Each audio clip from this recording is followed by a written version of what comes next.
अगर ये प्रयास पुनः दिल्ली पुलिस के द्वारा की गई तो मैं आत्मदाह करूंगा। लाचार है और हमारे मृत्यु पर भी राजनीति की जा रही है। और ये घटना अगर किसी और के साथ पुनः घटती है तो फिर कौन जिम्मेदार होगा? फिर आपके भी बच्चे को जनता का बच्चा कहकर 10 लाख का कंपनसेशन दे दिया जाएगा। फिर हम अपने हक की लड़ाई नहीं, आपके बच्चों की लड़ाई लड़ रहे हैं। हमें कोई राजनीति नहीं करना है। हमारी मांग तो बहुत जायज है ना कि हम ना मरे। वो भी कहाँ न मरे, अपने लाइब्रेरी में। कल ओझा सर को मैं सुन रहा था, वो कह रहे थे कि आप रिमोट एरिया से भी पढ़ सकते हैं। तो सर आप ही जितना आप कैपेसिटी है उतना ही एडमिशन लीजिए ना। मैं कह देना चाहता हूँ कि मैं आत्मदाह करूंगा। मैं दिल से टूटा हूँ।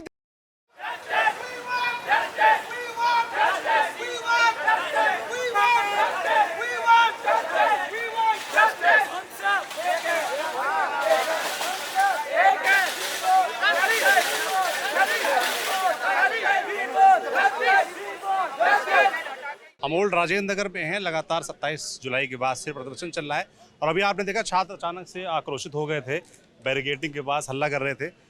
उसका मामला क्या है? क्यों आप लोग हल्ला कर रहे थे अचानक से?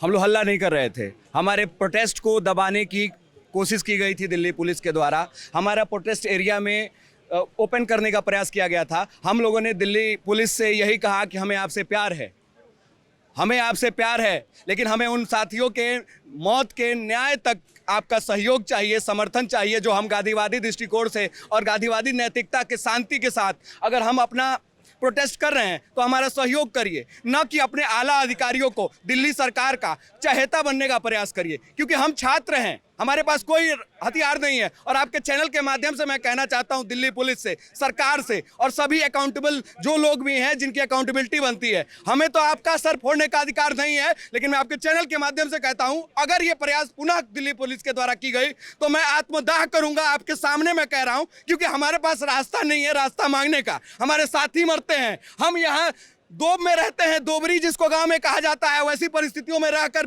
20,000 25,000 महीने का देने पे लाचार है और हमारे मृत्यु पे भी राजनीति की जा रही है। और दिल्ली प्रशासन के द्वारा हमें कोई सहयोग नहीं दिया जा रहा है। मैं अपने साथियों के साथ इस प्रोटेस्ट को खत्म कराने का प्रयास किया गया, उसके लिए हम खड़े थे। हम वहाँ कोई हल्ला नहीं कर रहे थे। हम दिल्ली पुलिस को आई लव यू का नारा दे रहे थे कि हमारा सहयोग दो, क्योंकि दिल्ली पुलिस के भी बच्चे हो सकते हैं। कल किसी गांव का एक बच्चा भी हो सकता है, दिल्ली के आला अधिकारी का भी बच्चा होगा और किसान का भी बच्चा होगा। हम सबकी लड़ाई लड़ रहे हैं, इस बात को समझा जाए। लड़के लड़की सबके होंगे। और ये घटना अगर किसी और के साथ पुनः घटती है तो फिर कौन जिम्मेदार होगा? फिर आपके भी बच्चे को जनता का बच्चा कहकर 10 लाख का कंपनसेशन दे दिया जाएगा। क्या आप देंगे अपने बच्चे के लिए 10 लाख? और लेंगे आप 10 लाख तो आप करिए, हमें अब रोक दीजिए। लेकिन मैं मीडिया के माध्यम से दिल्ली सरकार से कह देना चाहता हूं, मैं कह देना चाहता हूं कि मैं आत्मदाह करूंगा।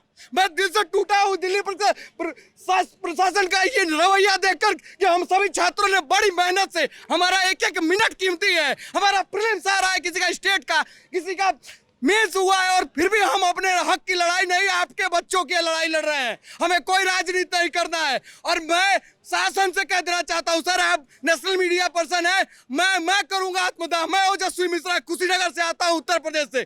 क्योंकि हम लोग तो सो जाएंगे सर। हमारे सपने तो यही है ना कि लोगों की सेवा कर सके। और सेवा करने से पहले अगर प्रशासन सुलाना चाहता है तो सुला दे। हमें कोई राजनीति नहीं करना, लेकिन हम सो जाएंगे। हम दिल्ली प्रशासन को ये सचेत आपके माध्यम से कर देना चाहते हैं। दिल्ली शासन और एमसीडी को कह देना चाहते हैं कि अब अगर कोई एक भी निर्दोष मरा तो एक मैं भी अपने माँ बाप का बेटा, मैं भी सो जाऊंगा। मैं सोऊंगा दिल्ली प्रशासन के सामने। बाकी ठीक है, आप दाग की बात नहीं करते ना।